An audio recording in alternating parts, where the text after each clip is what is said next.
अरे कुछ अक्ल है या घास चरने गई। सास ने चिल्लाते हुए बहू से कहा। रोज रोज की ताने और ड्रामे से बहू और इकलौते बेटे की जान गई। बहू, ओ बहू, कहाँ मर गई? कमला ने आवाज लगाई। वो अभी सारा काम निपटाने के बाद नहाने के लिए गई थी और सास की हर 2 मिनट में ऐसी आवाज सुनने की उसकी आदत पड़ चुकी थी। जरा सी नजरों के सामने से हटी की सास चिल्लाना शुरू कर देती। इस बार आवाज कुछ ज्यादा तेज थी। कोई अनहोनी न हो गई हो। उसने जैसे तैसे अपने ऊपर 2 मग पानी डाला और कपड़े पहनकर बाथरूम से दौड़ते हुए सास के कमरे में पहुंची। अरे मरी, तुझसे एक काम भी ठीक से नहीं होता, कमला देवी फिर चिल्लाई। क्या हुआ माँ जी? उसने ने डरते डरते पूछा। हुआ क्या है? दिखता नहीं कमबख्त, ये कमरे में पानी पड़ा है। आज पोछा नहीं लगाया था क्या? अभी कहीं मैं गिर जाती तो मेरी हड्डी पसली टूट जाती, कमला देवी ने चिल्ला कर कहा। लगाया तो था माँ जी, उसने धीरे से कहा। तो ये कहाँ से आ गया? हे भगवान, मेरी तो किस्मत ही फूटी है जो ऐसी लड़की पर मेरे बेटा लट्टू हो गया। न जाने कहाँ कहाँ से, बड़े बड़े घरों से उसके लिए रिश्ते आ रहे थे। अच्छा अब चल जल्दी से इसे साफ कर दे, सास ने चिल्लाते हुए कहा। उसको पता था कि नहाने जाने से पहले ही उसने पूरा घर साफ किया और ये पानी जानबूझकर उसकी सास ने ही उसे तंग करने और ताने सुनाने के लिए गिराया है। फिर भी उसने बिना कुछ बोले गिरे पानी को साफ कर दिया और अपने कमरे में आकर थोड़ा आराम करने बैठ गई और सोचने लगी, सास की चिल्लाहट अब कौन से काम के लिए बुलाने वाली होगी। उसके लिए ये कोई आज की बात नहीं थी। जब से वो शादी कर इस घर में आई थी, उसके पति के ऑफिस जाते ही ये रोज का नियम था। आज किसी बात पर, कल किसी बात पर, बस उसकी सास को एक बहाना चाहिए था। अगर नहीं मिलता था तो बहाने बनाने की कला में वो माहिर थी। इस रोज रोज की किचकिच से अक्सर वो तंग आ जाती थी, पर कुछ पति के प्यार, कुछ सास की उम्र और कुछ घर की नई बहू होने की वजह से सब बर्दाश्त कर रही थी। उसे खुद ही समझ नहीं आ रहा था कि उसके खुद के वजूद में इतना परिवर्तन कब और कैसे आया। उसको ये भी याद नहीं कि कब उसके अपने घर में उसकी माँ या पिता ने कभी उससे ऐसे सुर में बात की। अपने कॉलेज और स्कूल के समय तो वो बिंदास लड़कियों में से एक थी। पूरे स्कूल या कॉलेज में कहीं भी किसी के साथ कोई गलत बात होती थी तो वो लड़ने के लिए सबसे आगे खड़ी मिलती थी। किसी के भी हक के लिए वो पूरे सिस्टम से लड़ जाती थी, पर आज अपने ही खिलाफ हो रहे अन्याय को चुपचाप सह रही थी। सोचती थी क्या यही शादी के मायने होते हैं, जब एक लड़की को अपने स्वाभिमान और सम्मान को एक नए परिवार की सूली पर चढ़ा देना पड़ता है। शाम को पति के आने पर बहुत सारी बातें कहने का मन होता था।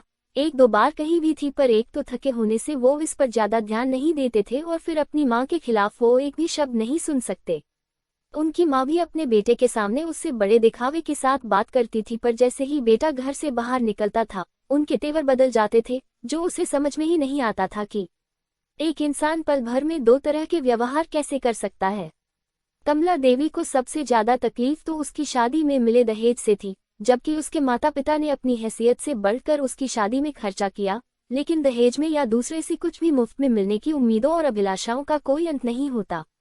हर चीज कम लगती है, और उसके आने पर सबसे पहले उन्होंने घर की महारिन की छुट्टी कर दी और घर में उसके कदम रखते ही हाथों की मेहंदी का रंग छूटने के पहले ही बाकी कामों के अलावा बाई के सारे काम भी उसके ऊपर आ गए। और कमला देवी ने कभी भी उसे एक नौकरानी से ज्यादा नहीं समझा। कुछ ऐसे ही जिंदगी कट रही थी उसकी। रोज कोई नया बखेड़ा होता था और वो रोज शांतिपूर्वक उन्हें संभालने की कोशिश करते हुए सोचती थी कि जल्दी ही उसे अपने पति और सास के साथ बैठकर शांति से इसका हल निकालना पड़ेगा, पर बस रोज की ऐसी दिनचर्या में सबके साथ बैठकर बात करने का समय नहीं मिल पा रहा था।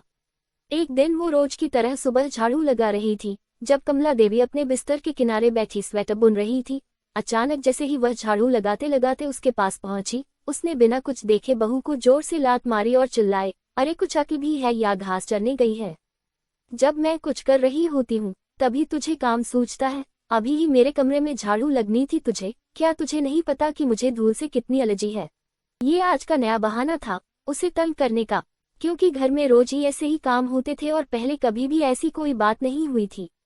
फिर वो भी अपनी सास के व्यवहार को जानते हुए बहुत संभल के काम करती। वो उनके द्वारा दिखाई जगह पर सफाई के लिए जैसे ही थोड़ा झुकी, न जाने किस झोंक में कमला देवी ने जोर से पैर चलाया और वह बहू के कंधे पर जा लगा। जब तक वो खुद को संभालती उसका सिर सामने की दीवार से टकराया और गिर पड़ी। कमला देवी चिल्ला उठी, क्या हुआ कुलमुन्ही, मर गई क्या? उठ क्यों नहीं रही? बचा हुआ काम कौन करेगा? चल उठ। वो उनकी कुछ बातें सुन तो रही थी, पर समझ में कुछ नहीं आ रहा था और बड़ी हिम्मत करके जैसे तैसे वो उठने की कोशिश कर ही रही थी कि कमला देवी ने फिर ठोकर मार दी और सिर दोबारा दीवार से टकरा गया। इस बार बहू बेहोश हो गई थी। सास बड़बड़ाते हुए उसे कोसती रही। जब नहीं उठी तो कमला देवी के हाथ पांव फूलने लगे और तुरंत अपने बेटे को घर आने के लिए फोन किया।